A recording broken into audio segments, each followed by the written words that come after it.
अस्सलाम वालेकुम जी। तो बेटा जी, इंटरफेरेंस में आज हम डिस्कस करने वाले हैं एक experiment that is called Newton's rings. It does not mean कि ये हैं न्यूटन की अंगूठियाँ, जहाँ पे असल में फ्रिंज पैटर्न रिंग्स की शक्ल में नज़र आता है।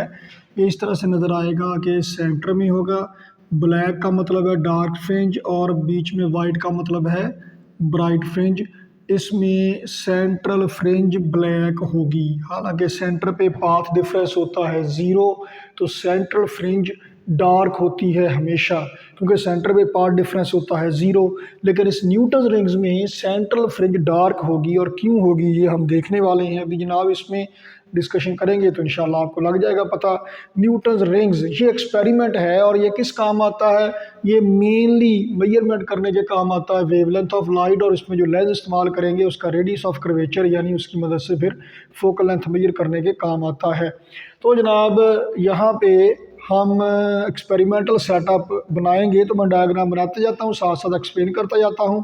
डायग्राम ध्यान से देखिएगा, बुक में ज़्यादा क्लियर नहीं बनी हुई, तो आपने जो माइनर सा एम्बिग्यूटी है बुक में वो आपने नहीं रहने देनी और सही करके इसको बनाना है। तो देखिए जनाब आली कि इसमें आप हमेशा की तरह, जैसा कि हमने पहले भी डिस्कस किया हुआ है, मोनोक्रोमेटिक लाइट लेंगे और फिर उसको कोहेरेंट बनाने के लिए तकसीम करेंगे दो हिस्सों में। कैसे करेंगे आइए जनाब देखते हैं। और जनाब हमारे पास यहाँ पे ये है जनाब मोनोक्रोमेटिक सोर्स ऑफ लाइट। हम क्या करेंगे, इस मोनोक्रोमेटिक सोर्स ऑफ लाइट को एक कन्वेक्स लेंस के फोकस पे रखेंगे।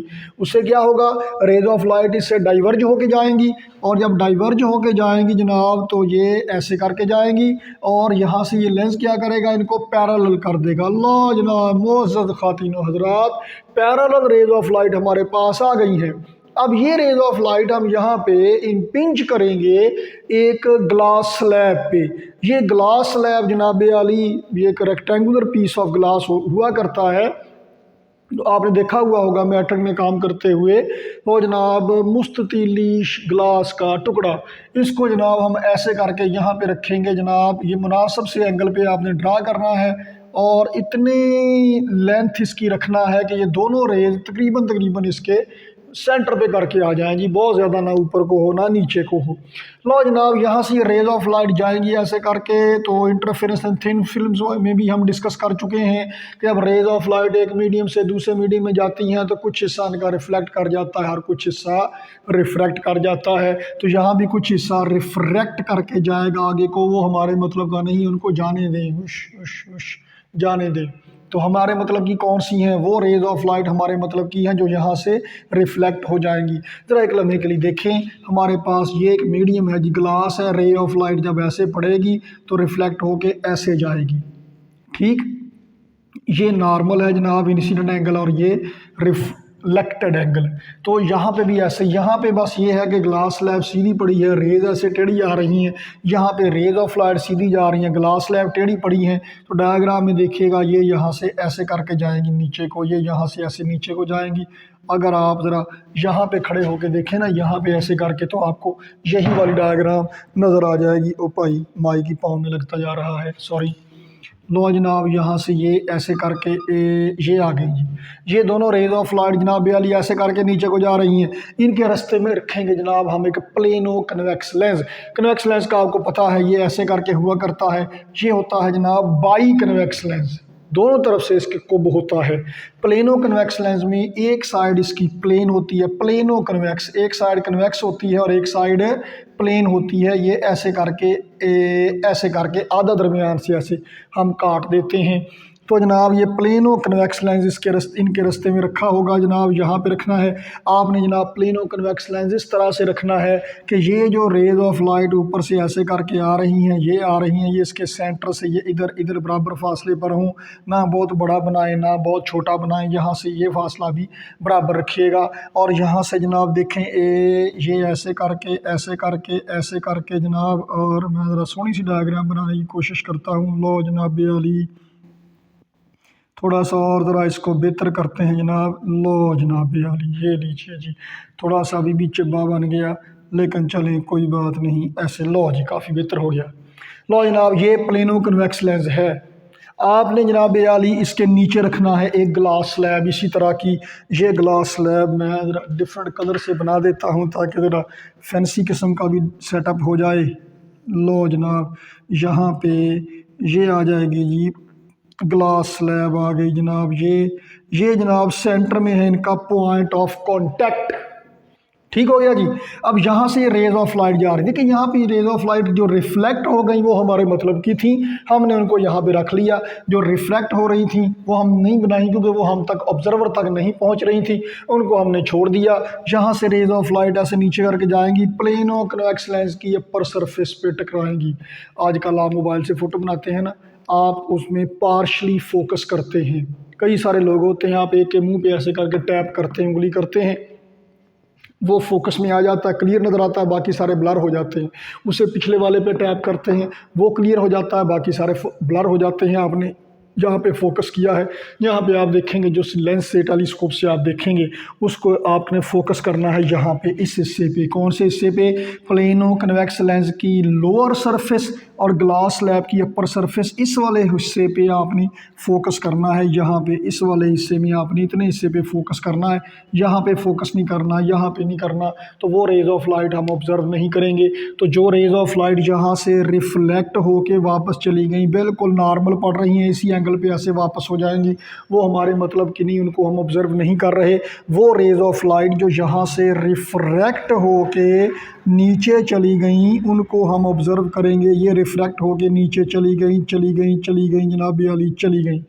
लो जी, ये जनाब मैं इसको ज़रा थोड़ा सा और बेहतर करने की कोशिश कर दूँ। लो जनाब अली, यहाँ पे रेज ऑफ लाइट चली गई जी, ये सीधी ही आ रही हैं।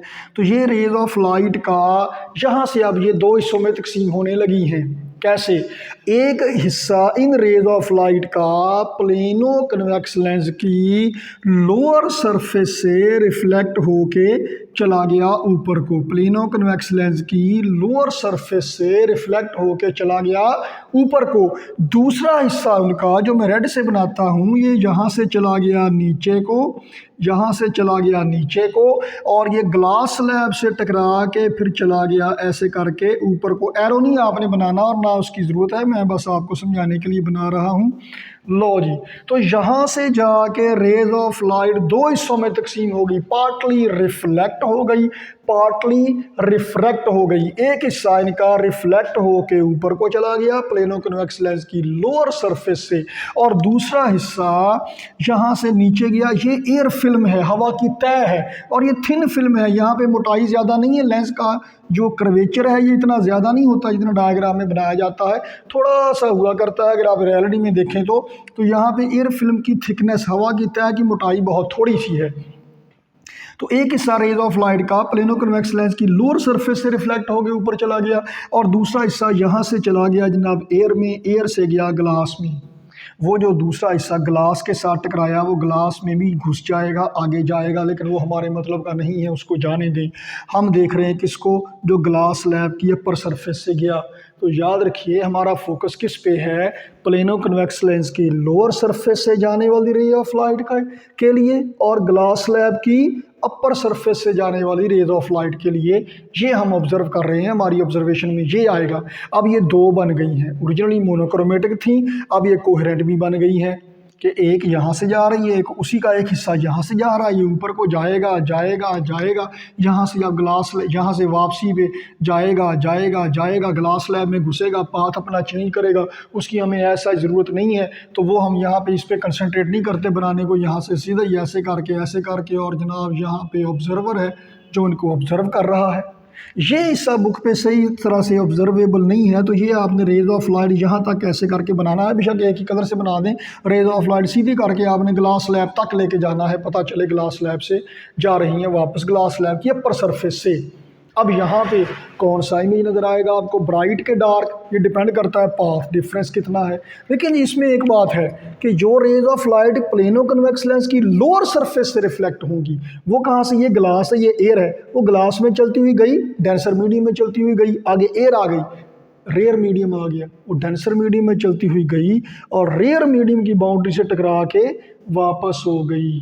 नतीजा क्या निकला जी, ज़्यादा डेंसिटी वाले मीडियम में गई, कम डेंसिटी वाले मीडियम की बाउंड्री से टकराई, विदाउट फेज शिफ्ट ये वापस हो जाएगी। दूसरी रे ऑफ लाइट जो हवा में गई, एयर से ग्लास में गई तो ग्लास से टकराई तो रेयर मीडियम में चलती हुई गई, डेंसर मीडियम से टकराई, फेज में शिफ्ट आया, वापस आ गई। ये सारा रला मिला के इन दोनों के दरमियान पाथ डिफरेंस कितना होगा, या तो होगा 1 लैम्डा, आधा lambda, 1.5 lambda, 2 lambda, 2.5 lambda, 3 lambda, 4.5 lambda, या तो इंटेग्रल मल्टीपल ऑफ वेवलेंथ होगा या odd integral multiple of half the wavelength होगा। कंस्ट्रक्टिव इंटरफेरेंस होगी या डिस्ट्रक्टिव होगी तो डिपेंड करता है, उसी के हिसाब से यहाँ फ्रिंज बनेगी। लेकिन एक बात है, लेंस होता है गोल गोल। मैं आपको प्लेनो कन्वेक्स लेंस की खातिन हज़रात डेमोन्स्ट्रेशन देता हूँ। तो मेरे पास है जनाब एक खसूसी तौर पर खाली डोंगा खीर वगैरह नहीं है, इसमें देख लीजिए ये बड़ा सारा चुके होता है तो सही तरह से हमें आइडिया देता है। आप यूँ समझेंगे ये ग्लास स्लैब है और ये है प्लेनो कन्वेक्स लेंस जिसकी लोअर सरफेस आप देखें कैसी है जनाब, ये ऐसी है, ऐसी, ये देखें ऐसी है। तो आपको ऑब्जर्वेशन में आ रहा होगा ये डोंगा। तो लेक्चर के बाद इसमें खीर डाल के खाते हैं। तो जनाब आली ये देखें, अब यहाँ से हम ये सपोज़ करते हैं ये आपको बाउंड्री नज़र आ रही है ये वाली, फ़र्ज़ करें कि यहाँ पे ये वाला जो पॉइंट है ये इस सेंटर से इतने फासले पर है कि यहाँ पर है। अब एक रे ऑफ लाइट यहाँ से आती है ऐसे करके, ये देखें ये जो गैप है ये कितना है, दूसरी रे ऑफ लाइट यहाँ पे ये 2 रेज ऑफ लाइट बना रही हैं, असल में 2 नहीं है। ये यहाँ से इस लेंस से गुजर के ऊपर से जो ग्लास स्लैब है प्लेन यहाँ से रिफ्लेक्ट हो गई, ये सारी आ रही हैं लेंस के ऊपर पड़ रही हैं। तो यहाँ पे भी रे पड़ रही है, यहाँ पे भी, यहाँ पे भी, यहाँ पे भी, यहाँ सारे लेंस के ऊपर रेज ऑफ लाइट पड़ रही हैं। तो उसमें क्या हो रहा है जनाब, ये यहाँ से रेज ऑफ लाइट ऐसे पड़ रही है, फ़र्ज़ करें ये पाथ डिफरेंस है 4 लैम्डा। तो जो रेज ऑफ लाइट यहाँ पे पड़ रही है इसमें पाथ डिफरेंस कितना है 4 लैम्डा, यहाँ पे जो पड़ रही है कितना है 4 लैम्डा, यहाँ पे 4 लैम्डा, यहाँ पे 4 लैम्डा, पूरे दायरे में 4 लैम्डा है। तो पूरे दायरे में 4 लैम्डा, पूरे सर्कल में कंस्ट्रक्टिव इंटरफेरेंस होगा, पूरा सर्कल आपको ब्राइट नज़र आएगा, ब्राइट फ्रिंज नज़र आएगी पूरे सर्कल में। तो जो यहाँ से थोड़ा सा सेंटर की तरफ को है वो यहाँ पे होगा, देखें यहाँ से अंदर को है थोड़ा सा, यहाँ पे अगर पाथ डिफरेंस 4 लैम्डा है तो यहाँ पे कितना होगा जी 3.5 लैम्डा। तो यहाँ पे पूरे सर्कल में ही कितना होगा जी 3.5, 3.5, 3.5, 3.5, 3.5, 3.5, 3.5, 3.5, 3.5, 3.5, 3.5।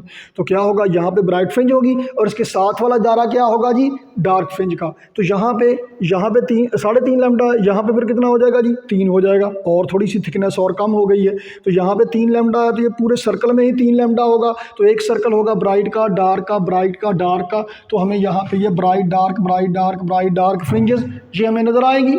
तो ये सर्कुलर फ्रिंज पैटर्न हमें नज़र आएगा। अब सेंट्रल स्पॉट डार्क क्यों है, हालांकि सेंटर पे तो पाथ डिफरेंस कितना है 0, सेंटर पे पाथ डिफरेंस 0 है तो सेंटर पे तो जनाब आली ब्राइट फ्रिंज होनी चाहिए, लेकिन सेंटर पे असल में क्या है, आइए जनाब आली हम देखते हैं जी। ये जनाब इसके लिए हमें ये वाला हिस्सा जो है प्लेनो कन्वेक्स लेंस का लोअर पोर्शन और ग्लास स्लैब का जो अपर पोर्शन है इसे हमें देखना पड़ेगा ज़रा कर माइक्रोस्कोप से बड़ा करके देखते हैं। तो जनाब यहाँ पे देखते हैं, देखें आप कि जितनी भी आपको नरम मुलायम सरफेस नज़र आए, जितनी भी आपको प्लेन सरफेस नज़र आए, जब आप माइक्रोस्कोप में देखते हैं ना, कभी देखें आप मर्दाना वो जिलेट के रेज़र की ऐड देखें, वो ऐसे करके ब्लेड चलाता है ना बंदा मुंह पे, तो वो बाल इतना माइक्रोस्कोप में बड़ा करके दिखाते हैं, लगता है ऐसे जैसे सफ़ेदे का तना काट दिया हो, रेज़र नहीं। या आप रोज़ाना मेकअप की ऐड देखें, फेयर एंड लवली की ऐड देखें या कोई और क्रीमों की ऐड देखें, वो कहते हैं जनाब चेहरे पे कील छाइयाँ दाग धब्बे जो टोए पड़े होते हैं मुंह पे, थोड़े बहुत जो ऊपर नीचे जगह होती हैं जनाब, वो ऐसे नज़र आती हैं माइक्रोस्कोप में जैसे पाकिस्तानी सड़कों के खड्डे हों। तो माइक्रोस्कोप से जब आप देखेंगे तो आपको ये ग्लास सरफेस जितनी भी प्लेन नज़र आएगी इसमें एबनॉर्मेलिटी नज़र आएगी, ये ऊंची नीवी नज़र आएगी। लो जी वो जो मैं ऊंची नीवी सी सरफेस है वो मैं बनाता हूँ ज़रा के। तो ये ग्लास स्लैब जनाब ये ऐसे करके ऐसे करके ऐसे करके ऐसे करके माइक्रोस्कोप में ये ऐसे आपको थोड़े ऊंची नीवी नज़र आएगी। तो ये जो प्लेन ग्लास है ये भी आपको ऐसी नज़र आएगा जनाब आली, ये भी देखें ये भी आपको ये ऐसे करके नज़र आएगा, ऐसे करके ये जनाब ये भी आपको कोई बहुत ज़्यादा प्लेन नहीं नज़र आएगा। तो इसमें भी होगा, अगरचे माइक्रोस्कोप से ये ऑब्ज़र्व होगा तो माइक्रोस्कोपिकली सही, लेकिन इसमें भी थोड़ा यहाँ पे क्या है, डेफिनेटली यहाँ पे एयर है।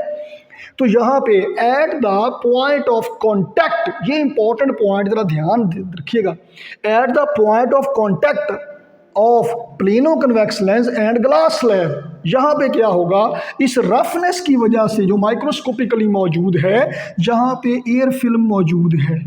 एयर फिल्म, हवा की तय की मोटाई यहाँ पे इतनी कम है, इतनी कम है, इतनी कम है कि निग्लिजिबल इस्तेमाल है, लेकिन है तो सही। तो ये कितनी है जनाब, हम कहते हैं कि एयर फिल्म की थिकनेस है तो सही लेकिन इतनी कम है कि ऑब्जर्वेबल नहीं है। यानी हम यूँ कहते हैं कि ये इतनी कम है कि ये इफेक्टिव नहीं है। जैसे मेरे और आपके दरमियान जब हम आमने सामने बैठे होते हैं, ग्रेविटेशनल फोर्स थ्योरी में तो एग्जिस्ट करती है लेकिन इफेक्टिवली ज़ीरो है, क्योंकि उसके असर महसूस नहीं होता, हमें फोर्स महसूस नहीं होती, अट्रैक्शन महसूस नहीं होती। तो एयर फिल्म की थिकनेस क्या है, इफेक्टिव थिकनेस ज़ीरो है at the point of contact of lower surface of plano convex lens and upper surface of glass plate effective thickness of air film is zero. Effective thickness zero है।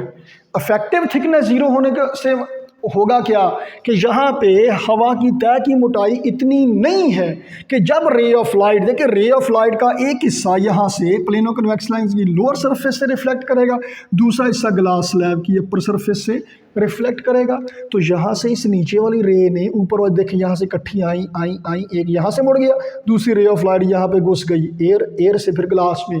तो ये thickness इतनी कम है कि जो नीचे वाली रे ऑफ लाइट यहाँ से जाती है उसका तय करदा फासला ज़्यादा नहीं हो पाया इसकी निस्बत। मैं दवा बना दूँ ज़रा, देखिए एक रे ऑफ लाइट आई नीचे को, एक यहाँ से चली गई, दूसरी यहाँ से यहाँ तक गई, फिर वापस हुई। तो टेक्निकली ये दूसरी वाली रे ने फासला तो ज़्यादा तय किया, लेकिन ये हवा की तय की मोटाई इतनी कम है कि इसका तय करदा फासला इतना नहीं हुआ कि ये आधा लैम्डा भी बन सके।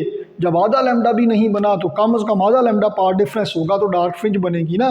तो लेकिन ये इतना भी नहीं है, लेकिन हवा है तो सही, एयर है तो सही, उस एयर की हल्की सी ब्रीक सी नन्ही मुन्नी सी तय की वजह से क्या हुआ ये कि रे ऑफ लाइट का एक हिस्सा जो ग्लास स्लैब से वापस हुआ, अब मैं रे ऑफ लाइट नहीं बनाता, मैं वेव बनाता हूँ। वो जो वेव ऐसे करके होगी, ये मैं जो बनाऊँगा ये रे ऑफ लाइट होगी, सॉरी रे ऑफ लाइट नहीं होगी, ये वेव होगी, ताकि ज़रा समझना आसान हो, क्रेस्ट और ट्रफ का की सुपर इम्पोजिशन आपको ज़रा आइडिया बेहतर हो जाए।